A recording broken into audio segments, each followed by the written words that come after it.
Hi, in this lesson we will sum up what we have learned in the previous lessons. Try to conduct a complete study of the function and plot it.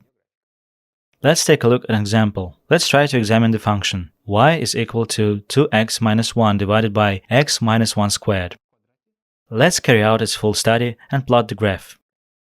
First of all, the study of the graph. The study of the function begins with the domain of function.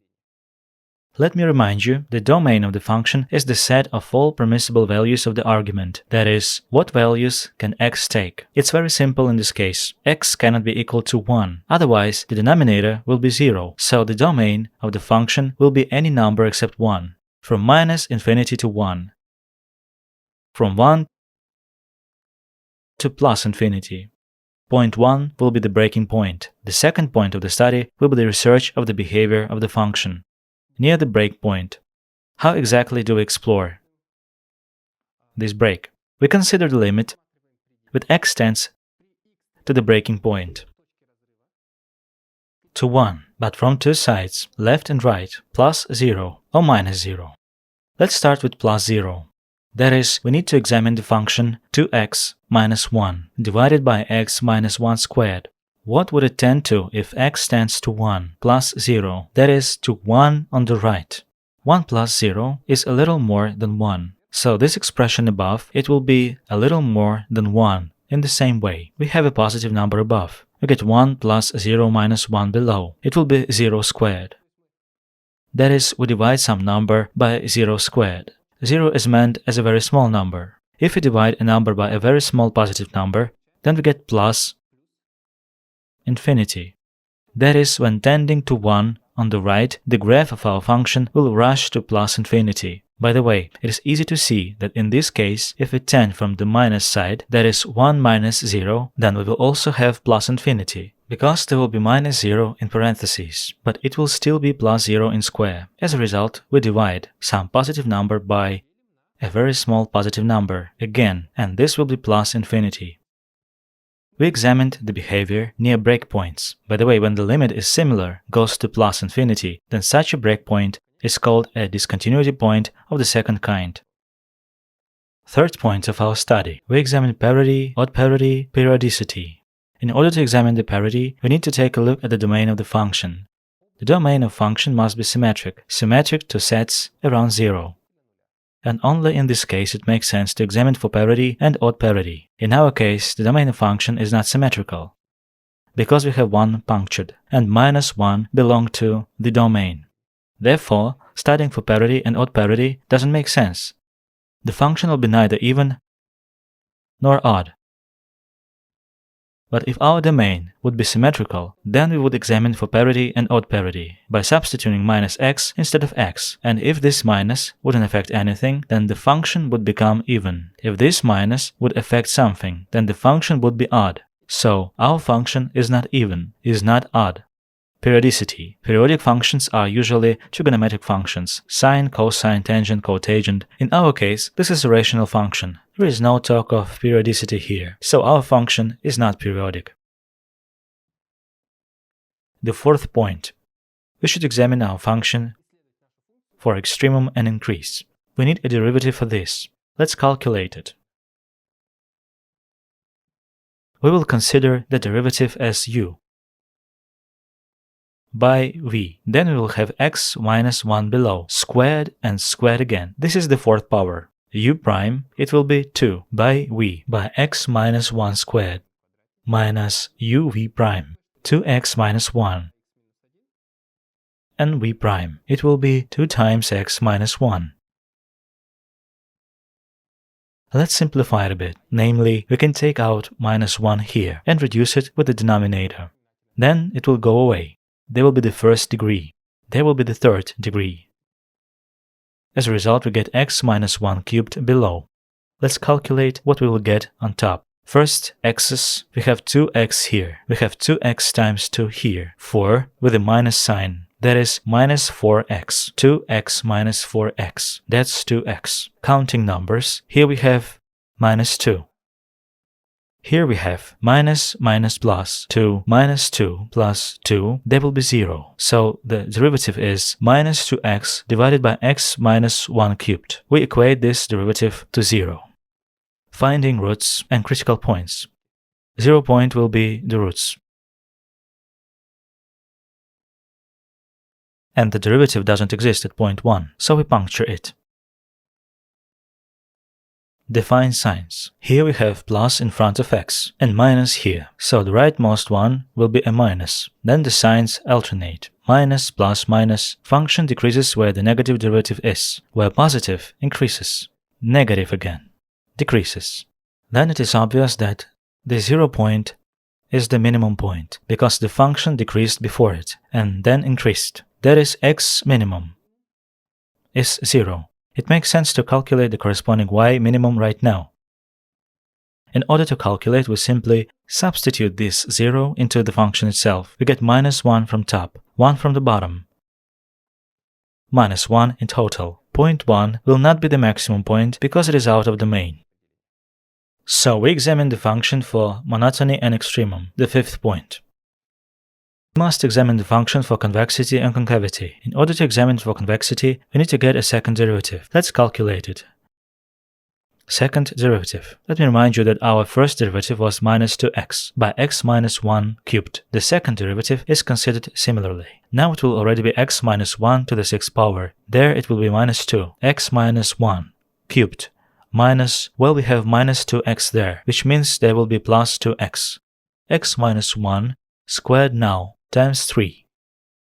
And again we reduce by x minus 1 squared. It goes away completely here. It becomes the 4th degree.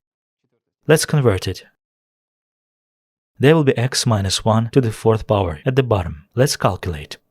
We will have minus 2x here, 6x here, 4x as a result. We will have plus 2 here. There are no numbers, so there will be 4x plus 2. We have calculated the second derivative, equated to 0. Finding the roots. 1/2 is the roots. And 1 in which the second derivative doesn't exist. Now we need to put the signs. We have plus in front of the x's. Since 1 is the root of an even multiplicity, then the sign remains. There will be a plus. It alternates here, minus, where the second derivative is negative. The function is convex upward. Where the derivative is positive, the function is convex downward. So x equal to 1/2 is the inflection point. So we examine the function for convexity. The next point will be finding its asymptotes.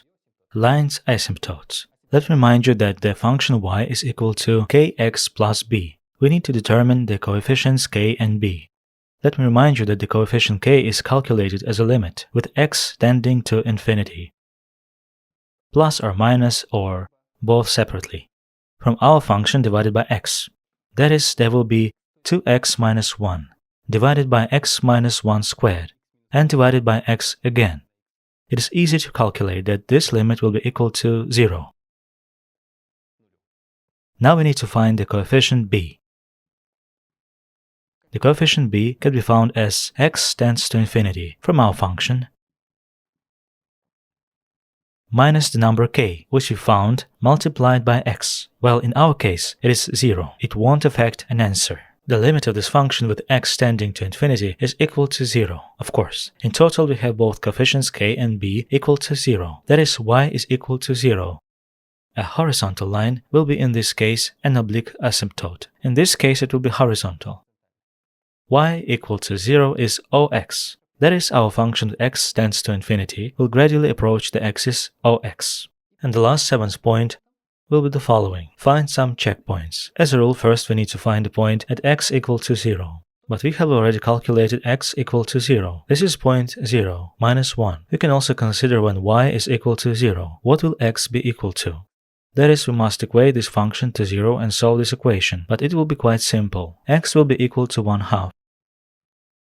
It also makes sense to check the point that we haven't checked yet. This is the inflection point. Minus 1/2. That is, what would x equal to? What would y equal to if x is equal to minus 1/2? Substitute here and count. It will be minus 8 ninths. We can take a few more control points, but it is enough. We have done a full study of the function. It remains to build a graph. More precisely, a draft of the graph. Draw axis, x, y. First of all, we applied the asymptotes. We had one breakpoint, and when we tended it from the left and right, the function went to plus infinity. That is, x equal to 1 is the vertical asymptote.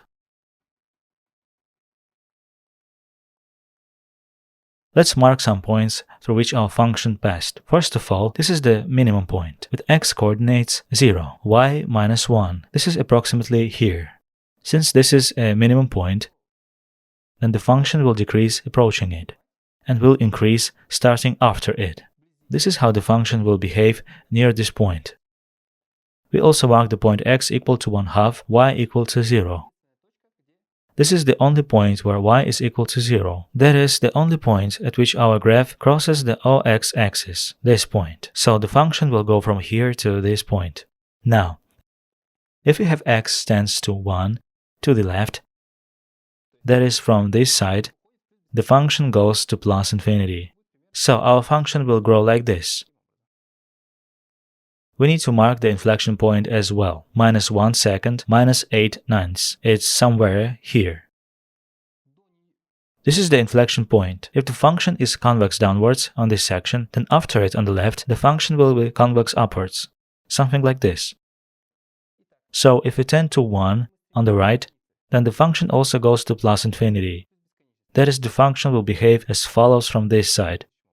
And now, asymptote. If x tends to plus infinity, then our function will tend to this asymptote. X is equal to 0, y is equal to 0, that is, to the x-axis. So if x increases, then our function will gradually approach this axis, and it will not cross it anymore, because there is only one point at which the graph crosses our axis, and we have already found it.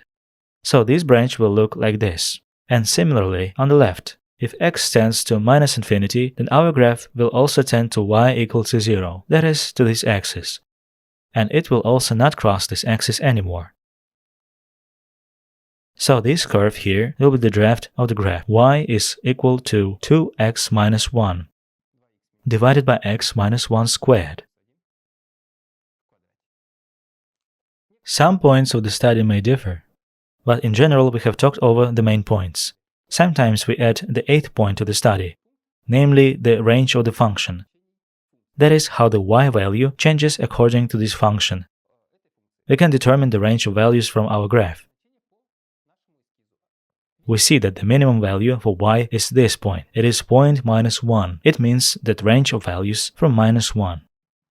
If we go further this branch, then it can go to plus infinity. So the range of values is from -1 to plus infinity. Always leave finding the range of values for last, when the graph has been already built. It is easy to see the range of the function then. Thus we have been able to plot the function with its complete study. This video lesson is over.